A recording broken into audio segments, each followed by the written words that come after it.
Hello, my name is Zachary Doyle. This is my ITL510 Read Aloud response video. For my Read Aloud, I chose to read The Book with No Pictures by B.J. Novak. This is one of my favorite books to read aloud to kids of really any age. I've found that it allows for a bond to be made between the reader and the students, regardless of the age, almost every time. I chose this book mainly because of the title, really. I've read it before, but I love the idea of taking a concept that is often difficult for kids, and that's the idea that, reading a book with no pictures is not fun or as enjoyable as one with pictures. I've worked with third, fourth, fifth, even middle schoolers that are still trying to get over that hurdle of just enjoying a book for the words. This book takes that concept and just smashes it to pieces. This page here would be an example of something just to be read to the class. It doesn't necessarily need to be shown. It's kind of like a bit of dialogue for the reader to give to the students. It says, "This book is ridiculous. Can I stop reading yet?" And then often the kids will respond, "No." And then you respond, "No. There are more pages. I have to read the rest." And then, they'll respond, "Yes." Then you go into this page, and this would be an example of a page to, show and read to the class. "My only friend in the whole wide world, is a hippo named Boo Boo Butt." And then at the end, "Boo Boo Butt?" would be your response. So it's this book that it's only words, but the words they're so visual that it creates a picture on its own. When preparing for this read aloud, it's very important to get into that mindset where you're able to let yourself just have fun. There can be no inhibitions about reading this book with anything less than an awesome amount of personality and emotion, and you just can't worry about what people think of you. They're 4 and 5 years old, at least my class was, and it's just a much better all-around experience to let yourself have fun with them. This book is a book not just about words, but it's about how you associate each word. There's a page in here that the text is designed to look like a robot text. And so if you were to just read that text without the robot voice, when that text comes back later in the book, the kids don't have that association with the voice. There's a page specifically where there is every text that was used in the book plus some. And, for instance, I was talking about that robot text, beep boop. If you were to just say beep boop, that's not a robot. And it doesn't have to be a robot, but that is how the original use of this text was used. There needs to be a voice, some kind of emotion attached to each of these words. Even though they're nonsense words, it gets kids in that mindset to where they can associate something to the word. A color, a sound, an emotion, a voice, something they can attach to a word that they're unfamiliar with. I felt pretty good when I started reading, or before I started reading. I went into the class excited to share this book with the class. Because it was a younger class, I was hoping that none of the students had heard the book before, and I was right. It's unassuming. If you don't know what this book is, you're not going to pick it up off the shelf. The book with no pictures, that doesn't look interesting. It doesn't look interesting until you open it up. Another great idea behind this book: you don't know what's inside. The literal translation of "don't judge a book by its cover." When I began reading the book, I knew kind of the responses I was going to get. This book is designed very well to get the reactions that it's supposed to. And it really does. The first couple of pages in this book are all black and white text. All of it. And so it's good to show kids these opening pages of text so that they can see the contrast of when you get these funny words, blork and blurf. They still feel the same that they did about books with no pictures, even in the first couple pages. And I opened up my reading with that question: how many of you like pictures in your books? How many of you like to read books with just words? And you kind of prompt that response.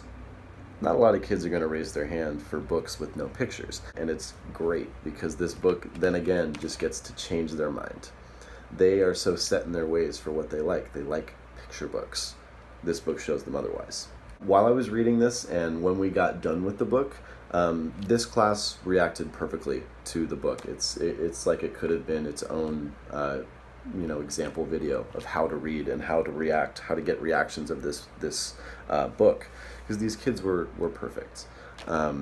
They laughed at the right times. They didn't laugh at the right times. The beginning, when I was just reading the text, I was even losing focus. Kids were like nodding off, turning around, not looking, eyes were rolling off to the side, because for them it was just a book with black and white words. This doesn't look fun.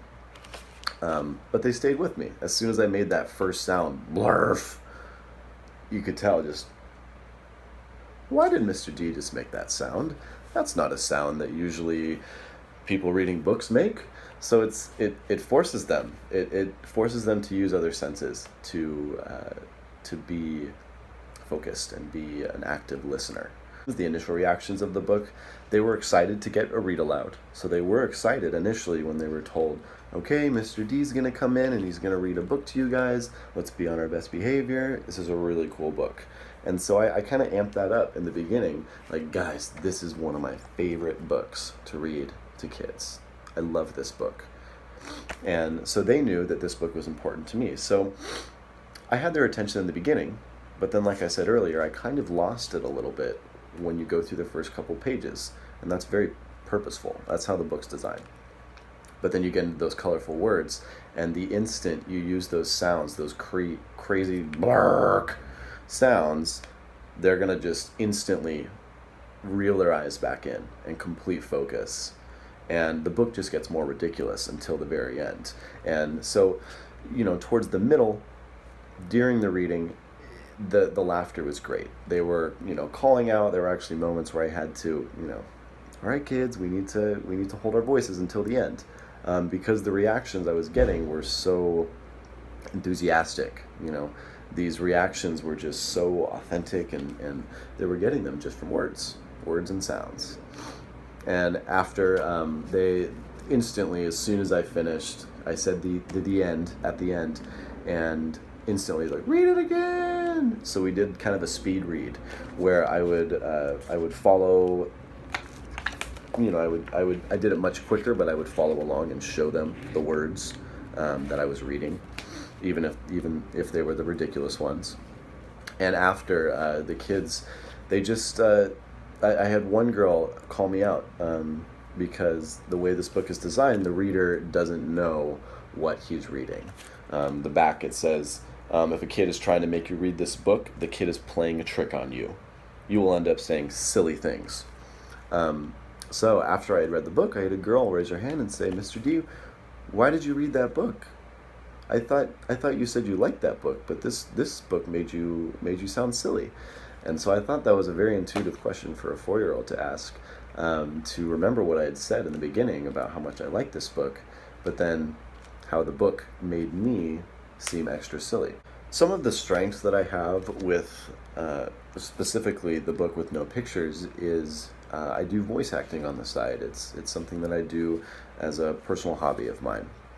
And so with a book like this, especially that last page with all the words, it's a page that there needs to be variety in how you're reading these words. It needs different sounds that kids can associate to text, in addition to the colors and the way that the word is formed. They associate these sounds, the way you say it, the color, the text, the font. They start to find different ways that they can use to associate words that they don't know, or that they're not familiar with, or words that they're seeing for the first time that they want to remember. So I think that's a challenge, or rather a strength that I had with reading this book. One of the challenges that I have with reading aloud, and I've noticed it in the past, is I tend to speed through the pages without giving children really, at least all of the children, time to specifically go through the page and really absorb what's on the page. A lot of the times I get very caught up in the moment and the way I'm telling the story that I forget that kids don't read the page as fast as I do. And so this is a book, again, where it might take kids a little extra long to read this robot monkey. It's a text that they might not have seen before. They need to interpret that. And so I found myself, when rewatching the video, I didn't even once go through and give kids a chance to absorb the page individually. So I think that would be one thing that I'd like to improve on in the future, is just making sure everyone's on the same page and everyone has had a chance to read the page. One thing that I learned about reading aloud, especially this week, was in the readings, in the modules that we were to read this week, the one that talked about if a student can ever be too old to be read aloud to, really struck home to me, because I had always assumed that it is something that kids kind of grow out of. But even thinking back to my own education, there were moments, even in middle school and high school, where I had teachers read aloud to me. And the fact that I can remember that, it says something in its own. Just the action of being read to, having someone else paint that story for you, or let your mind just, you don't need to focus on reading the words. You can have the words delivered to you and then let your mind create that picture. And I think for young children, especially, hearing words that they're not familiar with, how they're said, how they can be said, putting emotion behind words so that kids know how they can be used in context, is crucial to developing language, especially in English language learners. But this is also something that can be translated to older kids. I'm thinking even in 5th grade, middle school, and sometimes even high school, kids are still learning how to read. And there are obviously a lot of factors that go into that. Maybe they started learning much later on in life. They didn't have access to an English language program. Or maybe they had just moved to the country and they haven't had access to that language. Reading aloud just gives kids that resource. It gives kids that other perspective of how a story can be read, or how it should be read. Maybe kids don't know how to read the story. They don't know how to paint that picture yet in their mind. Let the words, let the adjectives paint the picture, the mental picture. As a teacher, I've learned from this assignment and from past read alouds that it will absolutely be something that I implement into my teaching strategy. I think it's an amazing way to get kids engaged with texts that they wouldn't normally read, especially if you have that ability to just let loose, have fun with the kids. You can't worry about what they're going to think of you. If you're not worried, they're not going to be worried about expressing themselves either. Okay, it's part of your role as an educator to kind of break down that comfort zone a little bit. A lot of these topics that you're introducing, even outside of language and literacy, is you're implementing strategies for students to use in real life situations. You're going to be introducing challenging things that kids will not get the first time. And it's so imperative as an educator to show kids that it's okay to try and fail if you keep trying. It's okay to not get it the first time, especially if it's something that you've never done before. So to be able to show children a book like this, where adults and teachers can be silly and vulnerable and trying something new but embracing it with every emotion that you have, is something that can just be truly, truly valuable in the development of not only language but the ability to learn.